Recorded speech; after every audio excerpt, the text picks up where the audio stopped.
ಅವ್ರದ್ದು ಯಾವ ಕುಟುಂಬ? ಸಿದ್ದರಾಮಯ್ಯ ಮೊದಲನೇ ಮಗ ಇದ್ದಾಗ ಮೊದಲನೇ ಮಗನ ಬೆಳೆಸಬೇಕು ಅಂತ ನೋಡಿದ್ರು. ಅವರ ಅಕಾಲಿಕ ಮರಣದಿಂದ ಈಗ ಎರಡನೇ ಮಗ ಡಾಕ್ಟರ್ ಆಗಿದ್ದವರು ಯಾತಕ್ಕೆ ರಾಜಕೀಯಕ್ಕೆ ಬಂದಿದ್ದಾರೆ? ಯಾತಕ್ಕೆ ಅಲ್ಲಿ ಬೆಂಗಳೂರು ಕೂತ್ಕೊಂಡು ಪ್ರತಿನಿತ್ಯ ವಸೂಲಿಗಿಟ್ಟು ಬಂದಿದ್ದಾರೆ? ಅವ್ರದ್ದು ಯಾವ ಕುಟುಂಬ? ಸಿದ್ದರಾಮಯ್ಯನವ್ರದ್ದು. ಇಷ್ಟು ದಿವಸ ದೇವೇಗೌಡರು ಕುಟುಂಬದ ಬಗ್ಗೆ ಚರ್ಚೆ ಮಾಡಿ, ದೇವೇಗೌಡರು ಕುಟುಂಬದಲ್ಲಿ ಏನೋ ಮಗ, ಮೊಮ್ಮಗ, ಬರೀ ಮೊಮ್ಮಗ ಇದೆಲ್ಲ ದೂರದ್ರಲ್ಲ. ಇವತ್ತು ನಿಮ್ಮ ಡೆಪ್ಟಿ CM ಅವ್ರ ಕುಟುಂಬದಲ್ಲಿ ಎಷ್ಟು ಜನ ಅವರೇ? ಎಷ್ಟು ಜನ MLAಗಳು ಎಲ್ಲ ಮಾಡ್ಕೊಂಡು ತಯಾರು ಮಾಡ್ಕೊಂಡಿದ್ದಾರೆ. ಇವಾಗ KMF ಅಧ್ಯಕ್ಷನೂ ಮಾಡಬೇಕು ಅಂತ ಹೇಳ್ತಾರಲ್ಲ, ಅವ್ರದ್ದು ಯಾವ ಕುಟುಂಬ?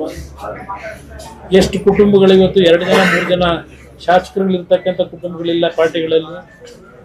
ಸಿದ್ದರಾಮಯ್ಯನವರಿಗೆ ಕುಟುಂಬ ರಾಜಕಾರಣದ ಬಗ್ಗೆ ಮಾತನಾಡ್ತಕ್ಕಂಥ ನೈತಿಕತೆ ಕಿಂಚಿತ್ತೇನಾದ್ರು ಇದೆಯಾ? ಕಿಂಚಿತ್ತಿದೆಯಾ ಅವರಿಗೆ? ಯಾರು ಮಾತಾಡೋದಕ್ಕೆ ಕುಟುಂಬ ರಾಜಕೀಯದ ಬಗ್ಗೆ? ಅರ್ಥ ಮಾಡ್ಕೋಬೇಕು ಅವ್ರನ್ನು. ಯಾತಕ್ಕೆ ಅವ್ರ ಮಗನ ಬಿಟ್ಕೊಂಡವ್ರೆ? ಈಗ ಅವ್ರ ಮಗನಿಗೆ ಯಾಕೆ ಜವಾಬ್ದಾರಿ ಕೊಟ್ಕೊಂಡವ್ರೆ? ಏನ್ ಜನಗಳ ಸೇವೆ ಮಾಡುವಂತ ಜವಾಬ್ದಾರಿ ಕೊಟ್ಟವ್ರ? ದೇವೇಗೌಡರು ಕುಟುಂಬದಲ್ಲಿ ಹೌದು, ರೇವಣ್ಣ ಅವರು ಮಂತ್ರಿ ಇದ್ರು, ನಾನು ಮುಖ್ಯಮಂತ್ರಿನೂ ಆಗಿದ್ದೆ. ನಮ್ಮನ್ನ ದೇವೇಗೌಡರು ವಸೂಲಿ ಮಾಡಕ್ಕೆ ರಾಜಕೀಯಕ್ಕೆ ಬನ್ನಿ ಅಂತ ಕರೀಲಿಲ್ಲ. ಜನಗಳ ಕಷ್ಟ ಸುಖ ನೋಡಿ ಜನಗಳ ಸೇವೆ ಮಾಡಿ ಅಂತೇಳಿ ಕರೆಸೋರು. ಅವರೇನು ಕರೀಲಿಲ್ಲ. ದೇವೇಗೌಡರು ನಮ್ಮನ್ನ ರಾಜಕೀಯಕ್ಕೆ ಬನ್ನಿ ಅಂತ ಕರೀಲಿಲ್ಲ. ಜನ ನಮ್ಮನ್ನ ಎಳ್ಕೊಂಬಂದ್ರು ರಾಜಕಾರಣಕ್ಕೆ. ನಮಗೂ ಅವ್ರಿಗೂ ಇರೋ ವ್ಯತ್ಯಾಸ ಸಿದ್ದರಾಮಯ್ಯನವ್ರಿಗೂ.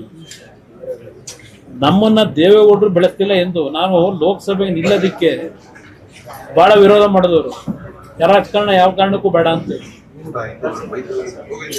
ಎರಡನೇ ಬಾರಿ ನಾನು ಮುಖ್ಯಮಂತ್ರಿ ಆದಾಗ ಎಲ್ಲಾರು ಎದುರಿಗೆ ಹೇಳಿದ್ರು ಮಲ್ಲಿಕಾರ್ಜುನ ಖರ್ಗೆ ಮುಖ್ಯಮಂತ್ರಿ ಮಾಡ್ಕೊಳ್ಳಿ ಅಂತ. ಎಲ್ಲ ಬದುಕೋರಲ್ಲ, ಸಿದ್ದರಾಮಯ್ಯ ಬದುಕೋರಲ್ಲ. ನನ್ನ ಮಗನ ಮುಖ್ಯಮಂತ್ರಿ ಮಾಡಿ ಅಂತ ಅರ್ಜಿ ಹಾಕೊಂಡು ಹೋಗಿದ್ದಾರೆ ದೇವೇಗೌಡರು 18ರಲ್ಲಿ. ನಮ್ಮ ಮಗನಿಗೆ ಬೇಕಿಲ್ಲಪ್ಪ, ಅವ್ರ ಆರೋಗ್ಯನೂ ಚೆನ್ನಾಗಿಲ್ಲ, ಇವ್ರನ್ನ ಖರ್ಗೆ ಅವ್ರನ್ನ ಮಾಡಿ ಅಂತ ನಿಮ್ ಮುಖಕ್ಕೆ ಕೇಳವ್ರೆ. ಮುಖ್ಯಮಂತ್ರಿ ನನ್ ಮಾಡ್ಬೇಕು ಅಂತ ದೇವೇಗೌಡರು ನಿಂತಿದ್ದೀರ.